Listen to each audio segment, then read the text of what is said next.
woman, half frozen in a snowy alley, clutches her son to her chest when a detective kneels before them and gives them his coat. But what she tells him next sets off a chain of events that no one could have foreseen. Thank you so much for watching and for all your comments. Let me know at the end if you liked the story and where you're watching from and why you're following this. The winter of 1897 descended upon Boston with a ferocity that matched the turmoil brewing in the city's underbelly. Snow fell in thick, relentless sheets, blanketing the cobblestone streets and muffling the usual cacophony of horse-drawn carriages and street vendors. Detective Jonathan Pierce stood at the frost-covered window of his office in the police headquarters, his breath creating small clouds of mist against the glass as he surveyed the whitened landscape below. At 32 years of age, Jonathan had already established himself as one of Boston's most capable investigators. His tall, imposing frame and broad shoulders gave him a commanding presence, yet it was his keen intellect and unwavering sense of justice that truly set him apart from his colleagues. His dark hair, perpetually slightly disheveled despite his best efforts, framed a face marked by strong features and penetrating gray eyes that seemed to see through the facades people so carefully constructed. The gas lamps flickered in his office, casting dancing shadows across the stacks of case files that littered his mahogany desk. For 3 weeks now, Jonathan had been investigating a series of mysterious disappearances that had plagued the city's financial district.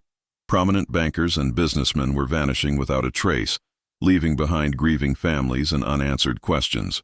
The pressure from the city's elite was mounting, and Commissioner Harold Bennett had made it abundantly clear that solving this case was Jonathan's highest priority. Jonathan turned from the window, his fingers drumming thoughtfully against the cold glass. Something about this case felt different, more sinister than the usual crimes that crossed his desk. The victims had nothing obvious in common beyond their professional standing, and yet the precision with which they disappeared suggested a carefully orchestrated plan. No witnesses, no evidence, no bodies, just empty homes and cold beds where men once slept. A sharp knock at the door interrupted his contemplation. "Come in," Jonathan called, his voice carrying the distinctive Boston accent that no amount of proper education had managed to erase entirely. Officer Patrick O'Brien entered, his young face flushed from the cold. Snow dusted the shoulders of his dark blue uniform, and his hands trembled slightly as he removed his cap. "Detective Pierce, sir. There's been a development. A woman has come forward, claims she has information about the missing men." Jonathan's interest piqued immediately. "Where is she now?" "That's the peculiar thing, sir. She wouldn't come inside. She's waiting in the alley behind the building. Says she can't be seen entering through the front. She has a child with her, and they're both nearly frozen through." Without hesitation, Jonathan grabbed his heavy wool coat from the stand by the door, wrapping a thick scarf around his neck. The temperature had dropped well below freezing, and the wind howling through the streets carried the promise of more snow to come. He followed O'Brien through the labyrinthine corridors of the building, their footsteps echoing against the marble floors. The back entrance led to a narrow alley that served as a service passage for deliveries and discreet exits. The moment Jonathan stepped outside, the bitter cold struck him like a physical blow. The wind whipped through the confined space with particular vengeance, carrying with it tiny shards of ice that stung exposed skin. The alley was poorly lit, with only a single gas lamp struggling against the darkness and the snow. At first, Jonathan saw nothing but shadows and swirling white. Then, pressed against the brick wall, barely visible in the meager light, he spotted them. A woman huddled in the corner, her threadbare shawl offering pitiful protection against the elements. She clutched a small child to her chest, a boy who could not have been more than 4 years old. Both were shivering violently, their lips tinged with the dangerous blue of severe cold exposure. Jonathan's heart clenched at the sight.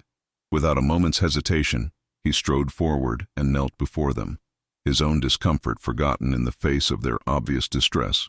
The woman's eyes widened with fear and suspicion as he approached, and she pressed herself harder against the wall, as if trying to disappear into the bricks themselves. "Please," Jonathan said gently, keeping his voice low and reassuring. "I'm Detective Jonathan Pierce. I understand you have information for me, but first we need to get you both warm." The woman stared at him with eyes that held a haunting combination of desperation and mistrust. Even through the grime and exhaustion that marked her features, Jonathan could see that she had once been quite beautiful. Her face, though gaunt from hunger and hardship, possessed a delicate bone structure and expressive eyes the color of deep amber. Her dark blonde hair, partially hidden beneath a tattered bonnet, hung in damp strands around her shoulders. "I cannot go inside," she whispered, her voice hoarse and trembling. "They might see me. If they know I've come here, they'll kill us both." "Who will kill you?" Jonathan asked, though he kept his primary focus on the immediate crisis. The child in her arms had stopped shivering, which was a dangerous sign. The boy's eyes were half closed and his small body had gone terrifyingly still. Before she could answer, Jonathan made his decision. He quickly removed his heavy wool coat, the one that had cost him nearly a month's salary, but which he had never regretted purchasing. The coat was lined with quilted silk and had been specifically tailored to withstand Boston's brutal winters. Without ceremony, he wrapped it around both the woman and her child, enveloping them completely in its warmth and protection. The coat swallowed them both, and Jonathan helped adjust it so that the child was completely enclosed against his mother's chest, with the thick fabric creating a cocoon of warmth around them. The woman gasped at the immediate relief from the cold, and tears began to stream down her frozen cheeks. "My name is Catherine," she finally managed to say, her voice breaking with emotion. "Catherine Hayes, and this is my son, William. Please, Detective Pierce, you must help us. My husband, Robert Hayes, disappeared 3 months ago, and I know why. I know what happened to all of them." Jonathan felt a surge of excitement mixed with concern. 3 months ago would place Robert Hayes's disappearance before the official investigation had begun, before the pattern had been recognized. "Tell me everything, Mrs. Hayes, but first let's get you somewhere safe and warm. I give you my word that I will protect you both." Catherine shook her head frantically, clutching the coat tighter around herself and William. "You don't understand. The danger isn't just from criminals, Detective. My husband worked as a clerk at the Atlantic Maritime Bank. He discovered something, documents that proved a conspiracy involving some of the most powerful men in Boston. When he threatened to expose them, he disappeared. The police were told he simply abandoned his family. But I know better. Robert would never leave us willingly." The wind howled through the alley with renewed fury, and Jonathan made a quick decision. He could not conduct a proper interview here, and the woman and child would not survive much longer in these conditions. "Mrs. Hayes, I have a private apartment not far from here. It's secure, and no one watches it. We can speak there in safety, and you can warm yourselves properly.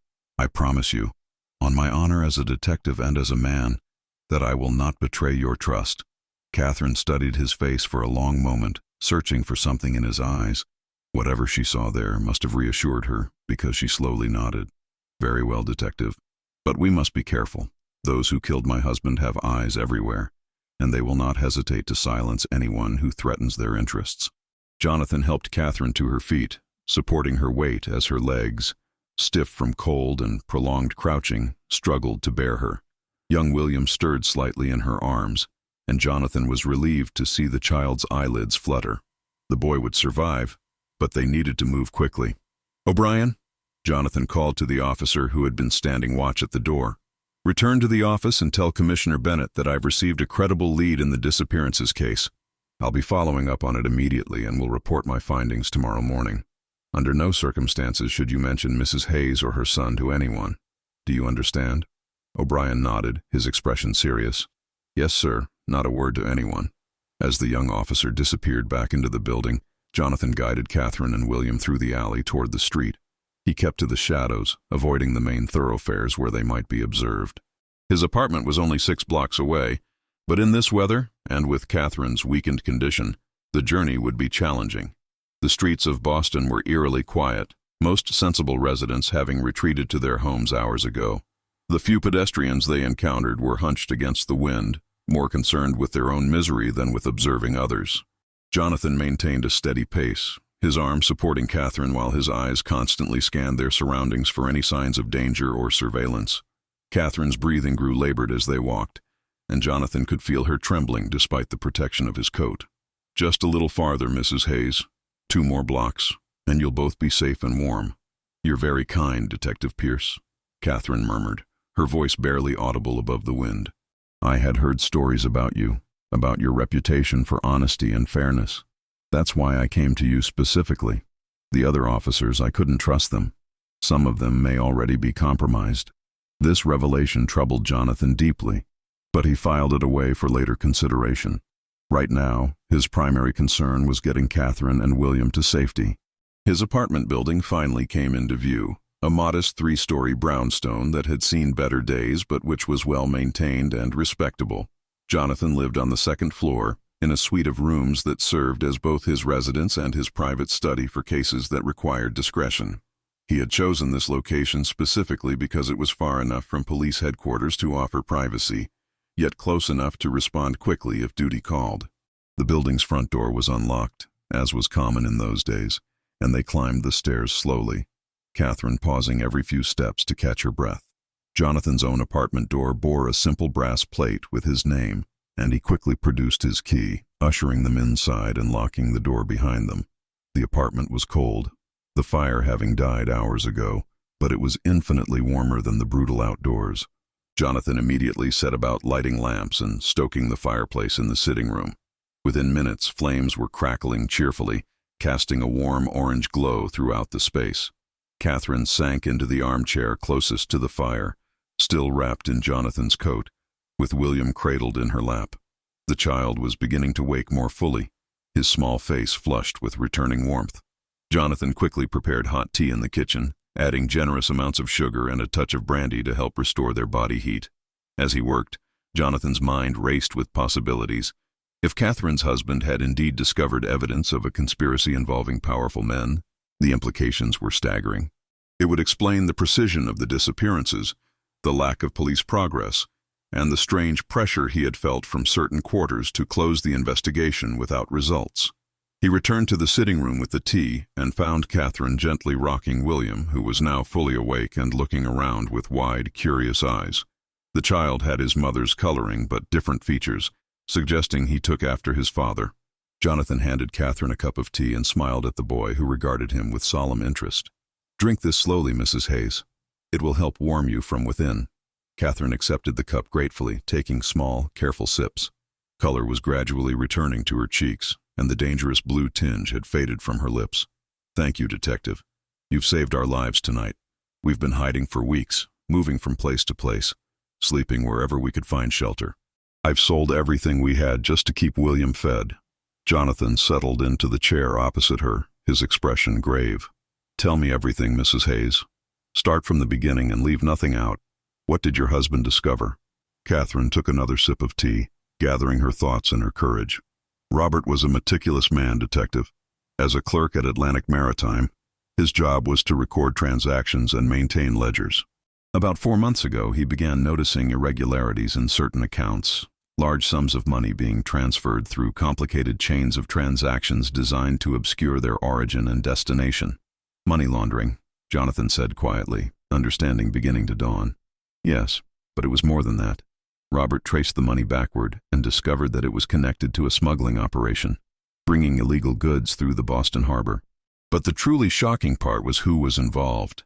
The scheme included prominent merchants, bank executives, and even certain city officials. Robert made copies of the documents, thinking he would take them to the police. But before he could, he disappeared." Jonathan leaned forward intently.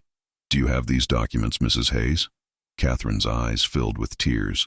"Robert hid them somewhere before he vanished. He left me only one clue, a cryptic note that I've never been able to decipher. I've carried it with me all this time, hoping someone might help me understand it." She reached into the pocket of her worn dress and pulled out a small folded piece of paper, its edges worn soft from constant handling.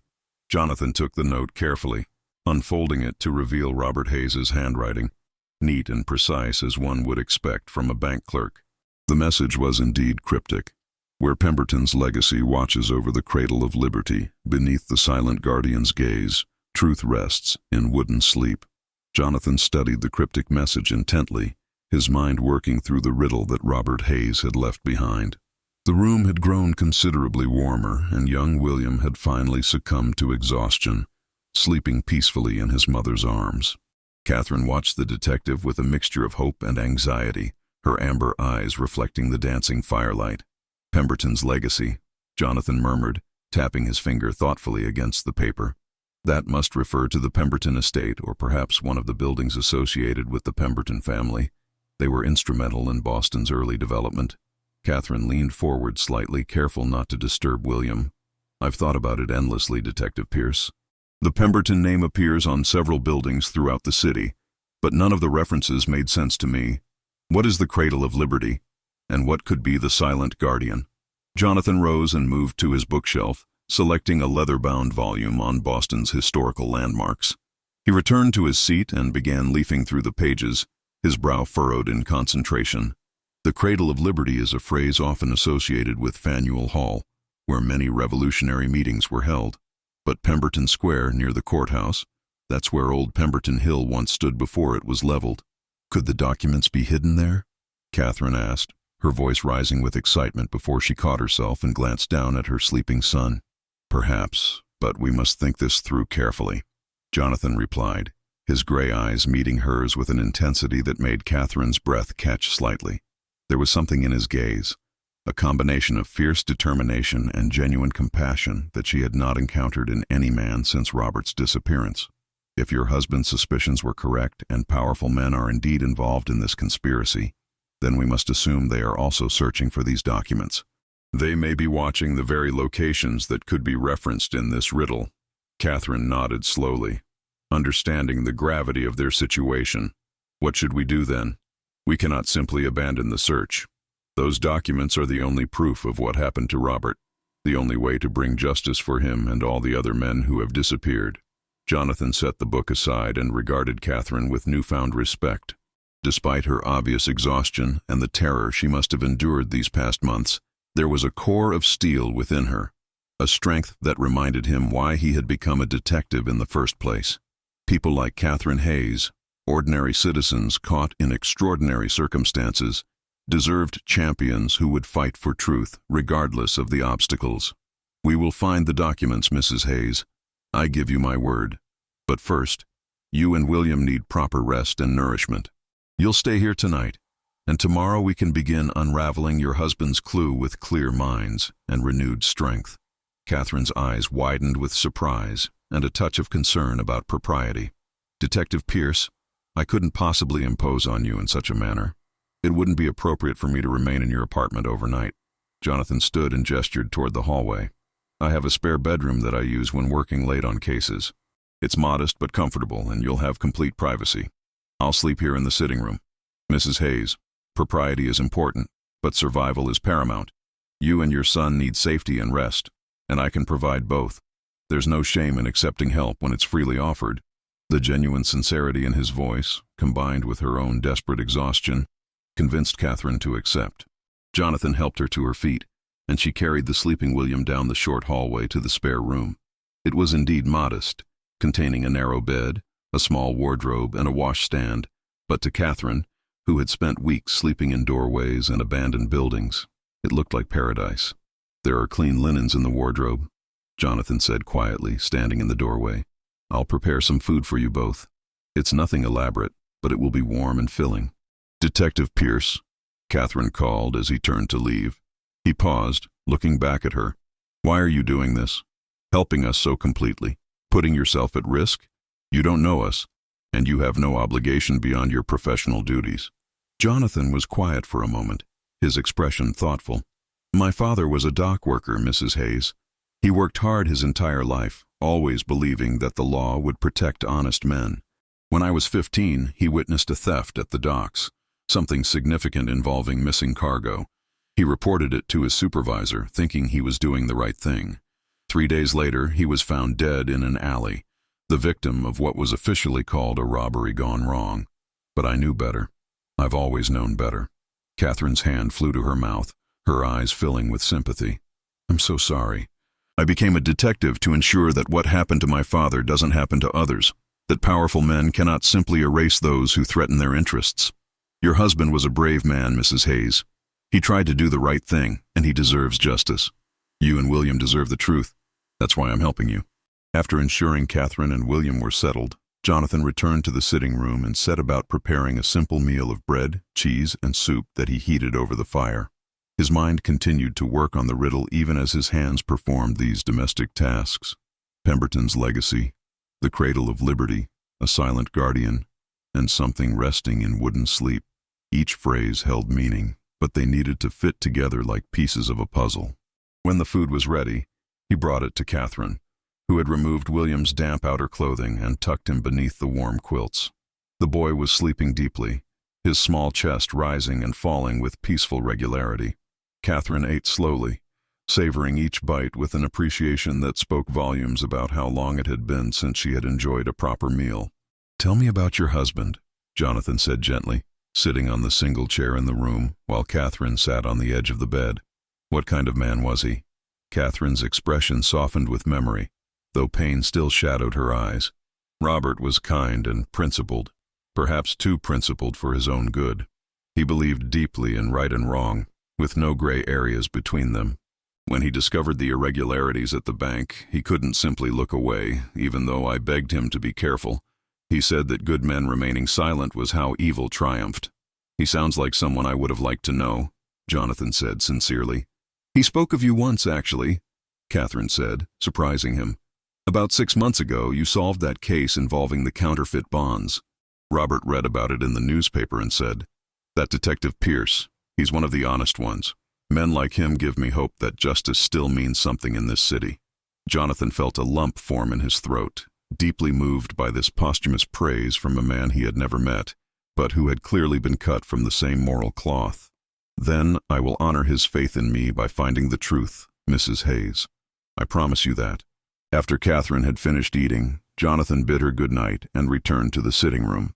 He wrapped himself in a spare blanket and settled into the armchair, his mind refusing to rest despite his body's exhaustion. The fire crackled softly, and outside, the snow continued to fall, blanketing the city in white silence. As the night deepened, Jonathan found himself thinking not just about the case, but about Catherine Hayes herself. There was something remarkable about her, a quality that transcended her current circumstances. Despite the fear and hardship she had endured, she maintained her dignity and her determination to seek justice for her husband. Her love for her son was evident in every glance, every gentle touch, and yet she had found the courage to risk both their lives by coming forward with information. Jonathan had met many people during his career as a detective, victims and witnesses, criminals and colleagues, but few had made such an immediate and profound impression on him. He told himself it was simply professional respect, admiration for her bravery and resilience. But somewhere in the quiet darkness of that winter night, he recognized the stirring of something deeper, something he had not felt in many years. Morning arrived with pale sunlight filtering through the frost-covered windows. Jonathan had dozed fitfully, waking frequently to add wood to the fire and ensure the apartment remained warm. He rose stiffly from the chair, stretching muscles that protested the uncomfortable night, and went to the kitchen to prepare breakfast. He was setting the table when Catherine emerged from the bedroom, carrying William, who was now awake and looking around with bright, curious eyes. She had done her best to tidy her appearance, though her dress remained worn, and her hair, while neatly arranged, lacked the proper pins and ribbons that would normally adorn it. "Good morning, Mrs. Hayes, William," Jonathan greeted them warmly. "I hope you both slept well." "Better than we have in months, Detective Pierce," Catherine replied, her voice still hoarse but stronger than the previous night. "I cannot thank you enough for your kindness." William squirmed in his mother's arms, and she set him down carefully. The boy immediately toddled over to Jonathan, looking up at him with solemn interest. "You gave Mama your coat," the child said in a small, serious voice. Jonathan knelt down to the boy's level, smiling gently. "I did, because your mama and you were cold, and a gentleman always helps those in need." "Papa said that too," William replied, and Catherine's eyes filled with tears at her son's words. "Papa said gentlemen are brave and kind." "Your papa was very wise," Jonathan said, feeling his heart clench at the child's innocent faith that his father would return. He exchanged a glance with Catherine, seeing the same pain reflected in her eyes. After a simple breakfast of porridge and tea, Jonathan retrieved the cryptic note once more and spread it on the table. Catherine sat across from him, William playing quietly with some wooden blocks that Jonathan had found in a drawer, remnants from when his young nephew had visited the previous year. "Let's approach this methodically," Jonathan said, producing paper and pencil. "We'll break down each element of the clue and research possible meanings. Pemberton's legacy watching over the cradle of liberty suggests a statue or monument, something with eyes that can watch. The silent guardian reinforces this imagery. Catherine nodded thoughtfully. And the wooden sleep, that must refer to where the documents are actually hidden. Something made of wood, perhaps a container or furniture. Exactly, Jonathan agreed, feeling a surge of excitement at their collaborative deduction. Mrs. Hayes, you have a keen analytical mind. Your husband chose well in confiding such important information to you, even in coded form. A slight blush colored Catherine's cheeks at the compliment. Robert always said I had good instincts. He would discuss his work with me sometimes, despite it not being considered appropriate for ladies to concern themselves with business matters. He valued my opinion. As he should have, Jonathan said firmly. Intelligence and insight are not determined by gender, regardless of what society might claim. Their eyes met across the table, and for a moment, something unspoken passed between them, a recognition of kindred spirits, of two people who saw beyond the superficial constraints of their era. Catherine quickly looked away, focusing on the note, but Jonathan noticed the slight tremor in her hands as she smoothed the paper. I propose we visit the locations that might fit this description, Jonathan said, breaking the charged silence. But we must be cautious. If those involved in this conspiracy are indeed watching for anyone seeking these documents, we cannot make our interest obvious. How will we manage that? Catherine asked. Jonathan thought for a moment, then smiled slightly. We'll hide in plain sight, Mrs. Hayes. A detective investigating a case must interview witnesses and examine locations. If we appear to be investigating something entirely different, something unrelated to missing bankers and smuggling operations, we'll draw less suspicion. What case would you claim to be investigating? Catherine's quick mind was already following his reasoning. A domestic matter, perhaps. A husband searching for his wayward wife, or investigating a potential inheritance. Something that would require visiting various locations throughout the city without raising alarm. Jonathan paused, then added carefully, It would be helpful if you and William accompanied me. A detective with a woman and child appears far less threatening than a detective alone, especially to those who might be watching. Catherine understood the logic but hesitated. Wouldn't that place William in danger? Potentially, but I believe the greater danger lies in leaving you both here alone while I investigate. If someone discovered your location, you would be vulnerable. Together we can protect each other, and I can ensure your safety at all times. After a moment's consideration, Catherine nodded. Very well, Detective Pierce. We'll accompany you. But what about clothing? William and I cannot appear in public like this without drawing unwanted attention. Jonathan had already considered this problem. I have a trusted friend, Mrs. Adelaide Morrison, who runs a boarding house not far from here. She's a widow, sharp as a tack and completely trustworthy. She has several boarders, including some women who might have suitable clothing they could lend. I'll visit her this morning and arrange everything. You're very thorough, Detective, Catherine observed with a small smile. Attention to detail is essential in my profession, Jonathan replied, then added more softly, and when something matters greatly, I ensure nothing is overlooked. Finding the truth about your husband matters, Mrs. Hayes, not just for the case, but for you and William. The sincerity in his voice made Catherine's breath catch once more. She found herself studying his face more carefully, noting the strength in his features, the intelligence in his gray eyes, and the kindness that seemed to emanate from him despite his imposing physical presence. Detective Jonathan Pierce was unlike any man she had encountered, and she felt both comforted and strangely unsettled by his presence. Jonathan left shortly after, promising to return within 2 hours. Catherine used the time to bathe William in the wash basin and tidy the apartment as best she could, a small gesture of gratitude for the detective's extraordinary kindness. As she worked, she found her thoughts returning repeatedly to Jonathan Pierce, to the gentle way he had knelt before them in that freezing alley, to the conviction in his voice when he promised to help them, to the understanding in his eyes when she spoke of Robert. She felt a pang of guilt at these thoughts. Robert had been gone only 3 months, and here she was, noticing another man's kindness, his appearance, his character. But then she reminded herself that Robert was almost certainly dead, that the men who had taken him would not have left him alive knowing what he knew. The grief she felt was real and deep, but she was also a practical woman who understood that life continued, that she had a son to raise and protect. Jonathan returned exactly when he had promised, carrying several parcels. Mrs. Morrison had been as helpful as predicted, providing a modest but respectable dress for Catherine in a deep blue wool, along with proper undergarments, a warm cloak, and even a bonnet with ribbons. For William, There was a small suit that had belonged to Mrs. Morrison's grandson, who had long since outgrown it. Catherine changed in the bedroom, emerging transformed. The dress, while simple, fit her reasonably well and emphasized the natural grace of her figure. With her hair properly arranged and the bonnet framing her face, she looked like a respectable middle-class woman rather than a desperate fugitive. The change was remarkable, and Jonathan found himself momentarily speechless at the sight of her. "Will this do, Detective Pierce?" Catherine asked, performing a small, self-conscious turn. "You look very proper, Mrs. Hayes," Jonathan managed, his voice slightly rougher than usual. "Mrs. Morrison has excellent taste." With Catherine and William suitably attired, the three of them set out into the cold but bright morning.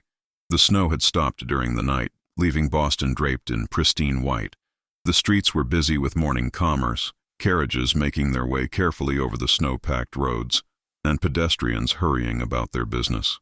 Jonathan guided them toward Pemberton Square, where the old courthouse and several other significant buildings stood. As they walked, he explained his theory. The Pemberton family once owned the hill that stood here before it was leveled in the 1830s. However, several buildings in this area still bear markers or dedications to the family. There's a statue in the square itself, erected by James Pemberton's descendants, that depicts Justice holding her scales. "A silent guardian," Catherine breathed, understanding dawning in her eyes. "Precisely. And if we consider Faneuil Hall, just a short distance away, as the cradle of liberty, then the statue watches over it, in a manner of speaking." They reached Pemberton Square, and Jonathan's gaze immediately went to the statue of Justice that stood at its center. It was an impressive bronze work, erected some 20 years earlier, depicting a classical female figure in flowing robes, blindfolded, holding scales in one hand and a sword in the other. The statue stood on a granite pedestal inscribed with the Pemberton family motto and various dedications. But where would Robert have hidden documents here? Catherine wondered, looking around at the busy square. This is such a public place, and the statue is solid bronze on stone. There's no place to conceal anything. Jonathan walked slowly around the monument, examining it from all angles while trying not to appear too obviously interested. William held his mother's hand, pointing at the pigeons that clustered around the base of the statue, hopeful for crumbs from passing pedestrians. "Wouldn't sleep," Jonathan murmured. Then his eyes lit with understanding. "Mrs. Hayes, look there." He gestured subtly toward a series of wooden benches that lined the pathways radiating from the statue. They were substantial pieces of furniture, built from heavy oak with carved armrests depicting various civic symbols. Catherine followed his gaze, excitement building in her chest. "Do you think?" Jonathan approached one of the benches with deliberate casualness, sitting down as though merely resting from their walk. Catherine joined him, settling William between them. To any observer, they appeared to be nothing more than a small family, taking a brief respite in the winter sunshine. Jonathan's trained eyes, however, were examining every inch of the bench's construction. The oak benches were indeed impressive pieces of craftsmanship, each one built to withstand decades of New England weather. The armrests were carved with intricate designs featuring scales of justice, gavels, and other legal symbols, appropriate for their location near the courthouse. Jonathan ran his hand along the armrest, feeling for any irregularities in the wood, any sign that it had been tampered with or modified. "There are 6 benches in total," Catherine observed quietly, her voice barely above a whisper. "How will we determine which one Robert used without drawing attention?" Jonathan continued his examination, his fingers tracing the carved details. "Your husband was a methodical man, you said. He would have chosen a location that had significance, something that would help him remember where he had hidden the documents. Think carefully, Mrs. Hayes. Did your husband have any particular connection to this square? Did he mention it in conversation? Perhaps visit here regularly?" Catherine closed her eyes, concentrating on memories from those final weeks before Robert's disappearance. William squirmed in her lap, and she absently smoothed his hair while her mind traveled backward through time. "Robert took his lunch here sometimes," she said slowly. "He would bring bread and cheese from home and sit here during his midday break from the bank. He said it helped him think, being away from the confines of his desk." "Did he have a favorite spot?" Jonathan asked, his pulse quickening with anticipation. "Yes." Catherine's eyes opened, focusing on a bench directly across from where they sat. "That one, the bench that faces southeast. He said he enjoyed watching the afternoon sun warm the courthouse steps, that it reminded him of better days. Jonathan stood, offering his hand to help Catherine rise. They crossed to the indicated bench, and Jonathan sat down once more, this time with heightened purpose. This bench was identical to the others in most respects, but as his hands explored the armrests, he discovered something unusual. The carved gavel on the right armrest felt slightly different from its counterpart on the left, the wood grain not quite matching. "Mrs. Hayes, would you mind taking William to look at those pigeons? Perhaps you could feed them some of the bread I brought for our lunch." Catherine understood immediately. She took William's hand and led him away, making a show of scattering breadcrumbs for the birds, while keeping watch for anyone who might be observing them too closely. William laughed with delight as the pigeons flocked around them, his small hands clapping together with excitement. With Catherine providing both distraction and lookout, Jonathan examined the carved gavel more closely. His fingers found a tiny seam, nearly invisible to the eye, running along the edge of the carving. He pressed gently, testing different points, until he felt a slight give. The carved section was actually a small, cunningly concealed compartment, held in place by a simple pressure mechanism. Jonathan's heart pounded as he carefully worked the piece loose, conscious of the need to appear casual, despite the momentous nature of his discovery. The wooden plug came free, revealing a hollow space within the armrest. Inside, wrapped in oilcloth to protect it from moisture, was a thick envelope. He extracted it swiftly, replacing the wooden plug and adjusting his coat to conceal the envelope. The entire operation took less than 30 seconds, and to anyone watching, he had merely been sitting on a bench, perhaps adjusting his clothing or scratching an itch. Catherine noticed his subtle signal and returned with William, whose face was flushed with happiness from feeding the birds. "Mama, did you see? The birds ate right from my hands." "I saw, my darling," Catherine replied, her voice warm with maternal affection despite the tension thrumming through her body. She looked at Jonathan with questioning eyes, and he gave the smallest of nods. "I believe we've accomplished what we came here to do," Jonathan said calmly, standing and offering his arm to Catherine in a gesture that appeared chivalrous, but which also allowed them to stay close and communicate quietly. "Shall we return to discuss our findings?" They made their way out of Pemberton Square at a measured pace, neither hurrying nor dawdling. Jonathan's trained awareness picked up no signs of surveillance, no watchers taking undue interest in their activities. The morning crowds provided excellent cover, and within 20 minutes they had returned to the safety of Jonathan's apartment. Once inside, with the door locked and curtains drawn, Jonathan placed the envelope on his desk with reverent care.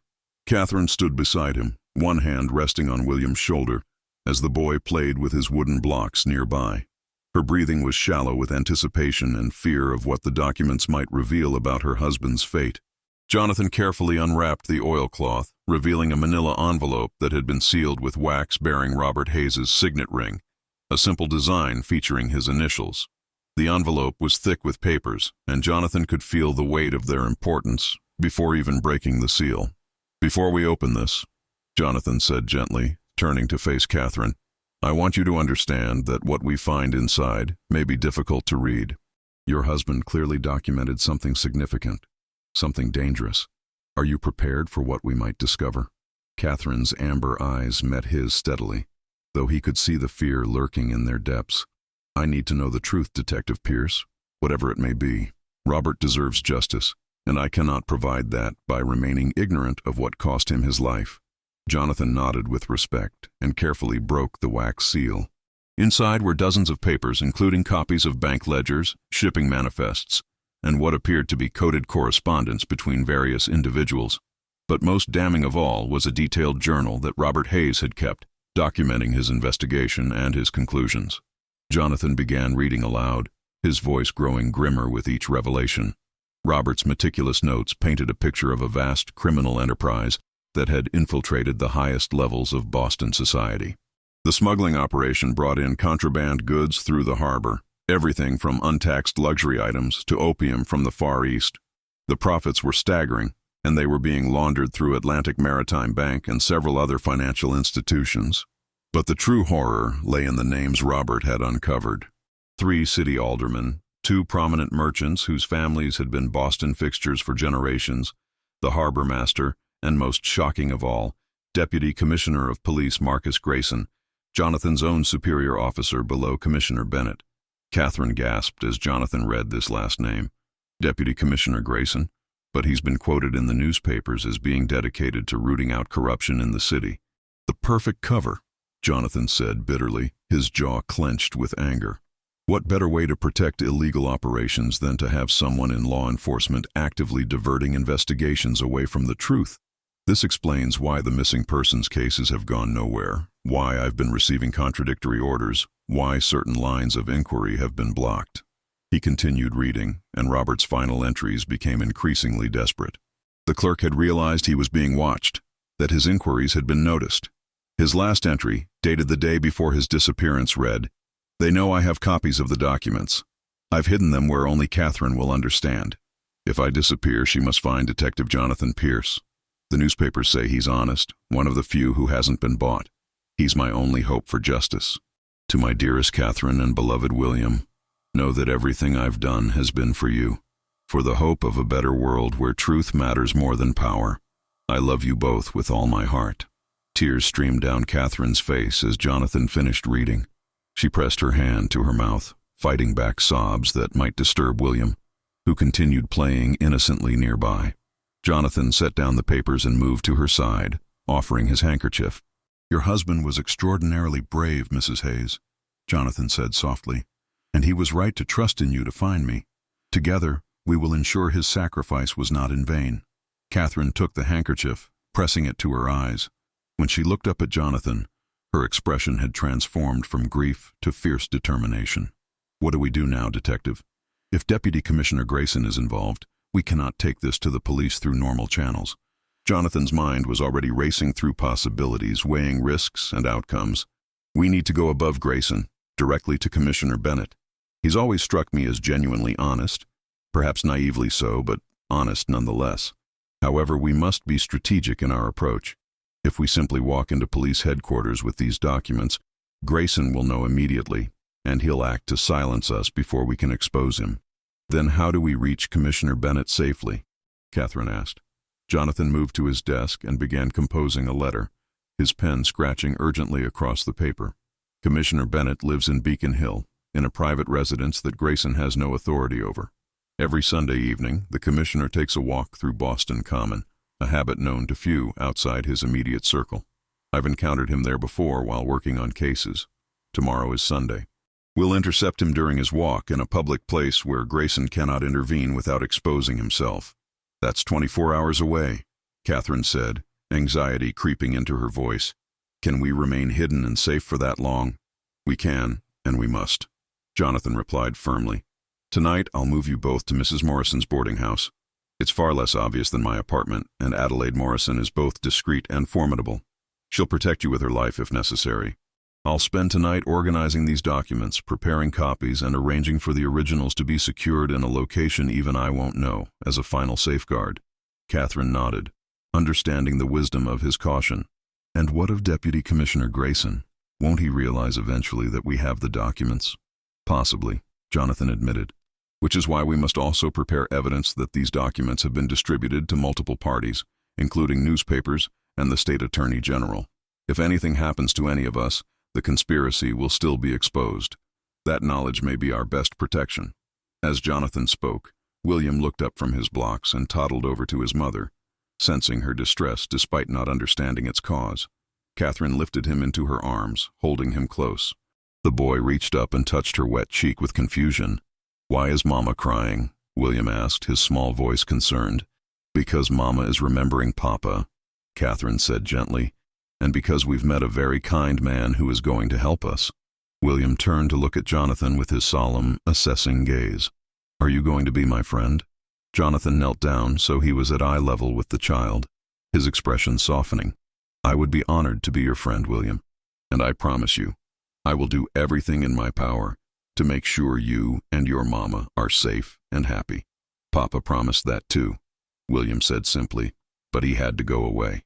The innocent words struck both adults like physical blows. Jonathan reached out and gently touched the boy's shoulder. "Sometimes brave men have to face difficult things to protect the people they love. Your Papa was very brave, William, and now it's my turn to be brave for you and your Mama." Catherine's eyes met Jonathan's over her son's head, and in that moment, something profound shifted between them. What had begun as a professional obligation, a detective helping a witness, had transformed into something far more personal. Jonathan felt a fierce protectiveness toward this woman and child that went beyond duty, and Catherine recognized in Jonathan's eyes a depth of commitment that touched her heart in ways she had not expected. The afternoon was spent in careful preparation. Jonathan made copies of the most crucial documents, using his knowledge of detective work to create a methodical, irrefutable case against the conspirators. Catherine helped, her neat handwriting proving invaluable as she transcribed sections of her husband's journal. Working side by side, their hands occasionally brushing as they passed papers or pens, they fell into an easy rhythm that spoke of natural compatibility. As evening approached, Jonathan prepared to escort Catherine and William to Mrs. Morrison's boarding house. He packed the original documents into a leather portfolio, which he would deliver to a trusted colleague who worked at the state archives, someone completely outside the police department who could secure them safely. Before they left, Catherine stopped him with a hand on his arm. "Detective Pierce, Jonathan, I need you to understand something. You've placed yourself in tremendous danger by helping us, by standing against men far more powerful than any of us. If something should happen to you because of your kindness to me and William, I would never forgive myself." Jonathan covered her hand with his own, the contact sending an unexpected warmth through both of them. "Mrs. Hayes, Catherine, from the moment I saw you and William shivering in that alley, I made a choice, not as a detective following duty, but as a man who believes that protecting the innocent and pursuing justice are the only things that give life true meaning. Your husband believed the same thing, and he paid the ultimate price for his convictions. How could I call myself a man of honor if I did any less?" Catherine's eyes searched his face, and what she saw there made her heart beat faster with emotions she had thought buried with her grief. "You are unlike any man I have ever known, Jonathan Pierce. My husband was a good man, a brave man, but you possess something beyond even his courage. You have a nobility of spirit that is rare in this world. And you, Catherine Hayes, possess a strength and grace that humble me," Jonathan replied quietly. "In the worst of circumstances, you have maintained your dignity and your determination. You are a remarkable woman, and any man would be honored to know you, to stand beside you." The moment stretched between them, charged with unspoken feelings that neither was quite ready to acknowledge fully. Finally, Catherine squeezed his arm gently and stepped back, breaking the spell. "We should go," she said softly. "William is getting tired, and we have much to do before tomorrow." The journey to Mrs. Morrison's boarding house was accomplished without incident. Adelaide Morrison, a robust woman in her 60s with sharp eyes and an even sharper wit, took one look at Catherine and William and immediately swept them into her care. She asked no questions beyond what Jonathan chose to tell her, which was simply that these were witnesses in an important case who needed protection. "They'll be safe as houses here, Jonathan," Mrs. Morrison declared, already bustling Catherine toward a comfortable room on the second floor. "I've got 3 retired sailors boarding here, and any man fool enough to threaten a woman and child under my roof will learn what Boston women are made of."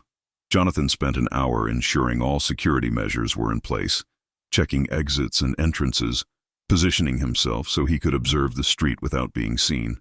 Only when he was satisfied did he prepare to leave for his own evening tasks. Catherine walked him to the door, William already asleep upstairs in a proper bed for the first time in months. "Be careful, Jonathan," she said, using his Christian name naturally now. "I have lost one good man to this conspiracy. I cannot bear the thought of losing another." Jonathan held Catherine's gaze for a long moment, acutely aware that her words carried a deeper meaning than simple concern for a helpful detective. "I will be careful, Catherine. I promise you. And tomorrow, when we meet with Commissioner Bennett, this nightmare will begin to end. You and William will finally have the justice and peace you deserve." He departed into the cold evening, his mind already focused on the tasks ahead. The original documents needed to be secured, copies needed to be prepared for multiple recipients, and he needed to compose a detailed letter to Commissioner Bennett explaining everything they had discovered. Jonathan worked through the night in his apartment, his lamp burning steadily as he wrote and organized with meticulous precision. By dawn, he had prepared 4 complete sets of documentation. One would go to Commissioner Bennett. Another would be delivered to the editor of the Boston Globe, a man Jonathan knew to be incorruptible and hungry for truth. The third would go to the Massachusetts Attorney General's office. and the fourth he would keep as insurance, hidden in a location known only to himself. Sunday morning arrived cold but clear, the winter sun casting long shadows across the snow-covered city. Jonathan dressed carefully in his best suit, knowing that appearance would matter when confronting men of power. He collected Catherine and William from Mrs. Morrison's boarding house just after noon, finding them well-rested and considerably improved in spirits. Catherine wore the blue dress again, but Mrs. Morrison had contributed a lovely cameo brooch and a more fashionable hat, transforming Catherine's appearance from merely respectable to quite elegant. When Jonathan saw her, he found himself momentarily speechless, struck by how beautiful she looked when not burdened by fear and exhaustion. "You look lovely, Catherine," he said, and was rewarded by a delicate blush that colored her cheeks. "Mrs. Morrison has been very kind," Catherine replied, smoothing the fabric of her skirt self-consciously. "She insisted I look my best when facing the commissioner." "Nonsense," Mrs. Morrison interjected with characteristic bluntness. "I simply provided what any proper lady should have. The beauty, my dear, is entirely your own." They took a hired carriage to Boston Common, arriving at 3:30 in the afternoon. The park was busy with Sunday strollers, families enjoying the winter sunshine, and couples walking arm in arm along the cleared pathways. Jonathan had timed their arrival perfectly. Commissioner Bennett was known to begin his constitutional walk at precisely 4 o'clock, entering the Common from the Charles Street gate. Jonathan positioned them near the Frog Pond, where they would have clear sight lines and plenty of witnesses should anything untoward occur. William was delighted by the frozen pond where several children were ice skating, and Catherine held his hand firmly to prevent him from venturing too close to the edge. "There," Jonathan said quietly, spotting the commissioner's distinctive tall figure and white beard. Harold Bennett was 63 years old, a former Union Army colonel who had brought military discipline and, Jonathan had always believed, genuine integrity to the police force. He walked with a cane, not from injury but from habit, and was accompanied only by his elderly Irish setter. Jonathan stepped forward, intercepting the commissioner's path with perfect timing. "Commissioner Bennett, sir, forgive the intrusion on your Sunday walk, but I have urgent information regarding the missing persons cases." Bennett stopped, his bushy white eyebrows rising with surprise. "Detective Pierce, this is highly irregular. Can this not wait until tomorrow at the office?" "I'm afraid not, sir. The matter involves corruption at the highest levels of the department, and I could not risk bringing it to headquarters." Jonathan gestured toward Catherine and William. "This is Mrs. Catherine Hayes, widow of Robert Hayes, a bank clerk who disappeared 3 months ago. Her husband uncovered a criminal conspiracy, and I have documentary proof that implicates Deputy Commissioner Grayson." The color drained from Bennett's face. "Those are serious accusations, Detective. Do you understand what you're saying?" "I do, sir, and I would not make such claims without irrefutable evidence." Jonathan produced the leather portfolio containing the documents. "Everything is here, sir. Bank records, shipping manifests, coded correspondence, and a detailed journal kept by Robert Hayes documenting the entire operation. The conspiracy involves smuggling, money laundering, and multiple disappearances, including that of Mr. Hayes himself." Bennett took the portfolio with hands that trembled slightly. Whether from age, cold, or shock, Jonathan could not tell. The commissioner opened it and began reviewing the contents, his expression growing increasingly grave as he absorbed the implications of what he was seeing. Catherine stepped forward, her voice steady despite her nervousness. "Commissioner Bennett, my husband was a good man who discovered evidence of criminal activity and tried to do the right thing by reporting it. For that, he was murdered. I have spent 3 months hiding with my son, terrified that the same men would kill us to protect their secrets. Detective Pierce has risked his career and his life to help us seek justice. I beg you, sir, as a widow and a mother, please see that these evil men are brought to account." Bennett looked at Catherine, and something in her earnest plea seemed to move him deeply. He closed the portfolio and tucked it securely under his arm. "Mrs. Hayes, you have my word as an officer and a gentleman that justice will be done. Detective Pierce, you've done exemplary work here, though I wish circumstances had allowed you to come through proper channels." "The proper channels were compromised, sir," Jonathan said firmly. "Deputy Commissioner Grayson has been actively obstructing the investigation into the disappearances. Had I gone through him, these documents would have vanished and Mrs. Hayes and her son would likely have met the same fate as her husband." Bennett nodded slowly, his military bearing reasserting itself as he processed the situation and formulated a plan. I will take these documents directly to the Attorney General first thing tomorrow morning. In the meantime, you will say nothing to anyone at headquarters, especially not to Grayson. Mrs. Hayes, I will arrange for protective custody for you and your son until the conspirators are arrested. With respect, sir, Jonathan interjected, I believe Mrs. Hayes and William should remain in their current secure location rather than in official police custody. If Grayson learns of their whereabouts, he may have means of reaching them even in our cells. You make a valid point, Bennett conceded. Very well, they'll remain where they are, and I'll assign officers I trust implicitly to provide additional protection. Detective Pierce, I want you to take the next 3 days off duty. Tell anyone who asks that you've caught influenza and are recuperating at home. Stay away from headquarters until I send word that it's safe. As Bennett prepared to leave, Catherine suddenly called out, Commissioner, please, one more thing. My husband's body, if it can be found, I would like to give him a proper burial. He deserves that much, and William deserves to say goodbye to his father. Bennett's expression softened with compassion. I will make it a priority, Mrs. Hayes. You have my word.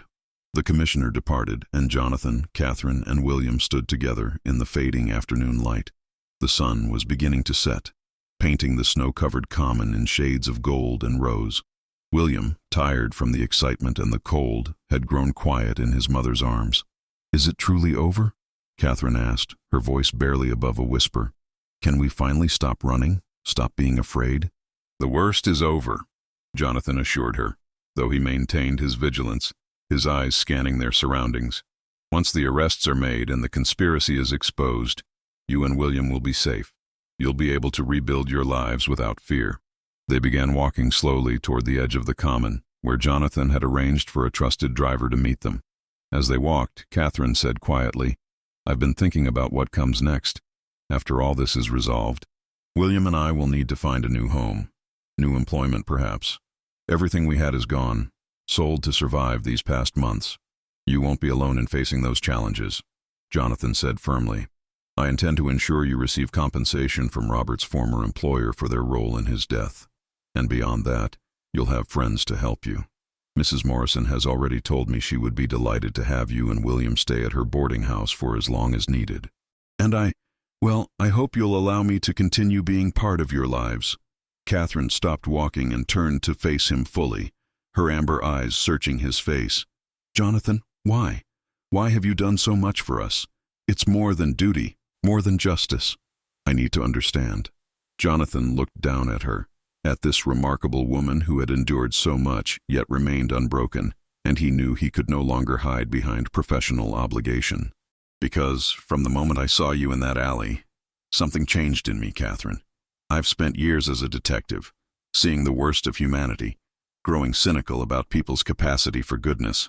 But you and William reminded me why I chose this path, reminded me that there are people worth fighting for, worth protecting, worth cherishing.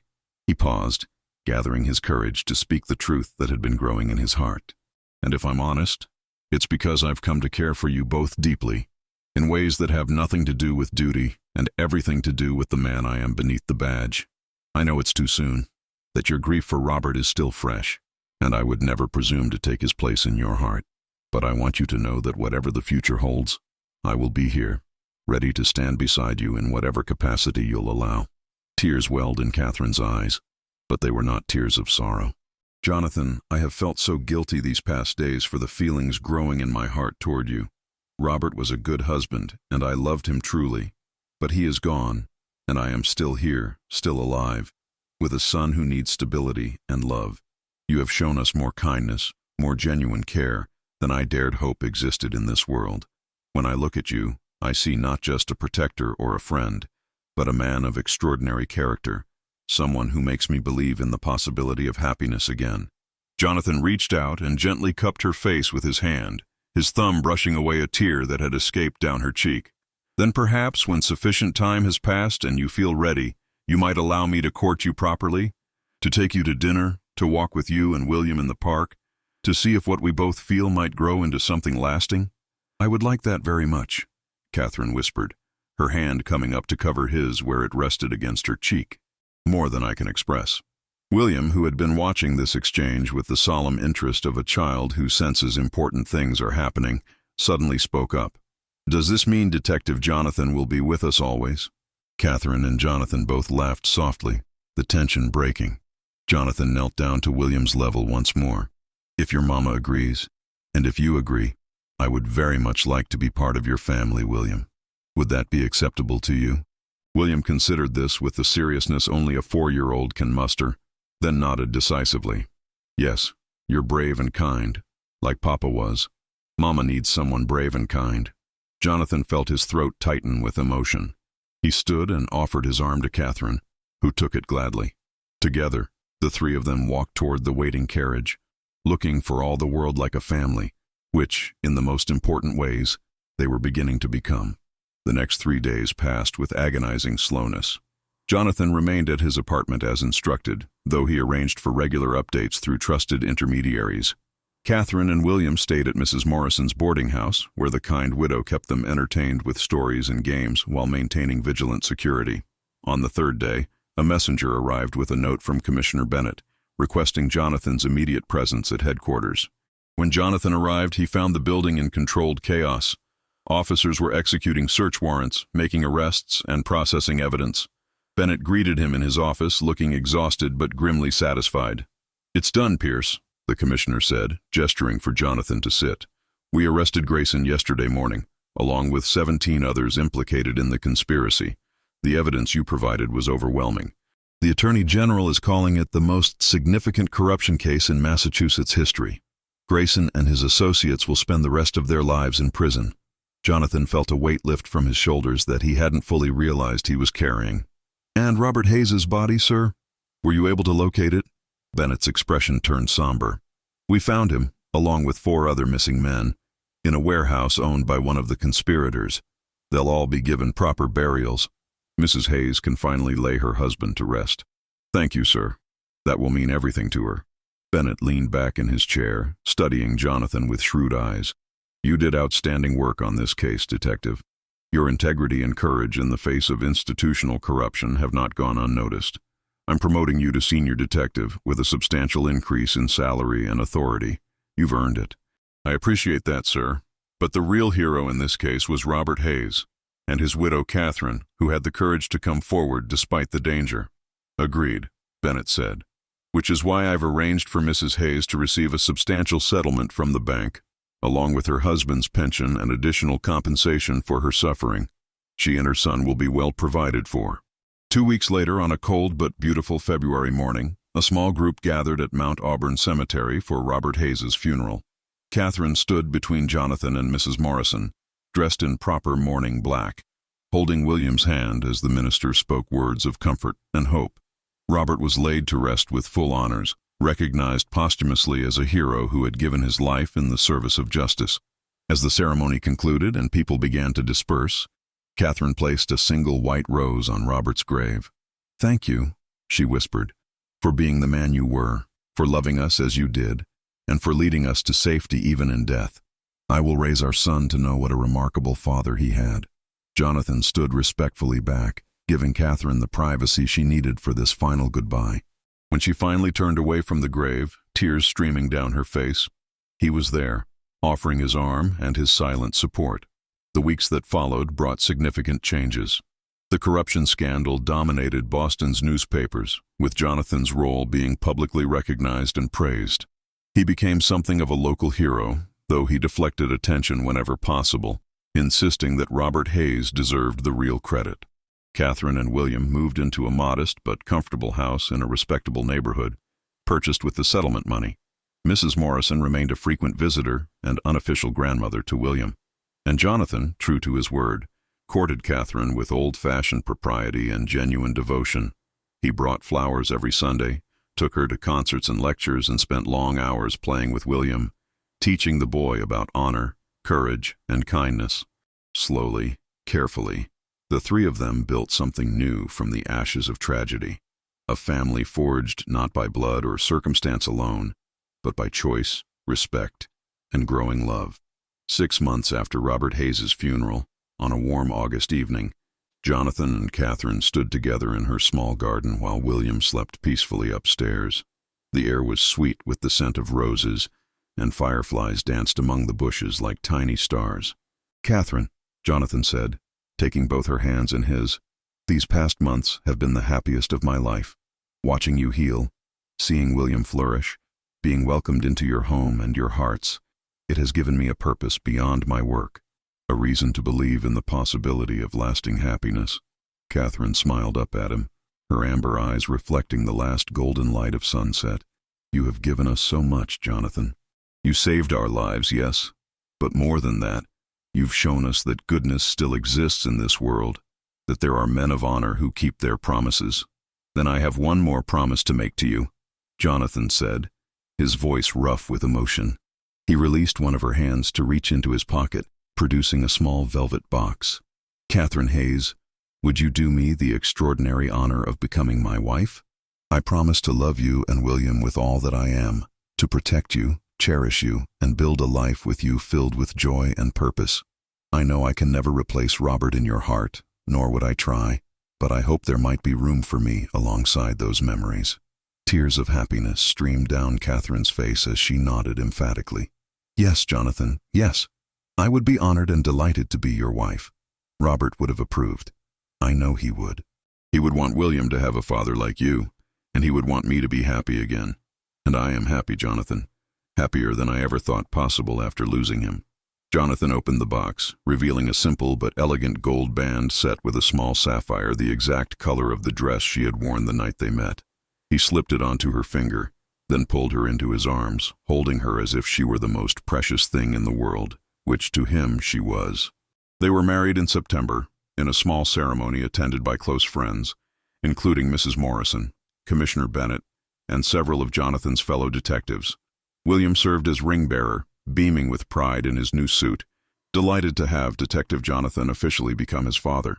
The wedding took place in the same garden where Jonathan had proposed, with late summer flowers blooming in profusion and the afternoon sun casting everything in golden light. As Catherine walked toward Jonathan, radiant in a simple cream-colored gown, he felt his heart swell with love and gratitude for the mysterious path that had brought them together. The minister spoke of love rising from sorrow, of hope emerging from darkness, and of the courage required to open one's heart after loss. When Jonathan and Catherine exchanged their vows, there was not a dry eye among the witnesses. "I, Jonathan Pierce, take you, Catherine Hayes, to be my lawfully wedded wife," Jonathan said, his voice steady and sure. "I promise to honor the memory of the man who loved you first, to raise William as my own son, and to spend every day of my life ensuring that you both know you are cherished beyond measure. I, Catherine Hayes, take you, Jonathan Pierce, to be my lawfully wedded husband," Catherine replied, her voice filled with joy. "I promise to love you with all my heart, to stand beside you in times of trial and times of triumph, and to build with you a home filled with laughter, purpose, and enduring love." As they sealed their vows with a kiss, William cheered loudly, causing everyone to laugh through their tears. The celebration that followed was modest but joyful, filled with genuine warmth and the sense that something truly right had been accomplished. That evening, as the last guests departed and William was tucked into bed in his new home, now officially Jonathan's home as well, Catherine and Jonathan stood together on their front porch, watching the stars emerge in the darkening sky. "Do you think Robert is watching?" Catherine asked softly, leaning against her new husband's solid frame. "I believe he is," Jonathan replied, wrapping his arms around her. "And I believe he's at peace, knowing that you and William are loved and protected. We honor his memory not by clinging to grief, but by living fully and well, by raising William to be a man of character, by building something beautiful from the sacrifice he made." Catherine turned in his arms to face him, her eyes shining with love and contentment. "Thank you, Jonathan, for everything, for saving us, for loving us, for giving us a future I never dared to hope for. Thank you, Catherine, for trusting me, for opening your heart to love again, for making me part of your family.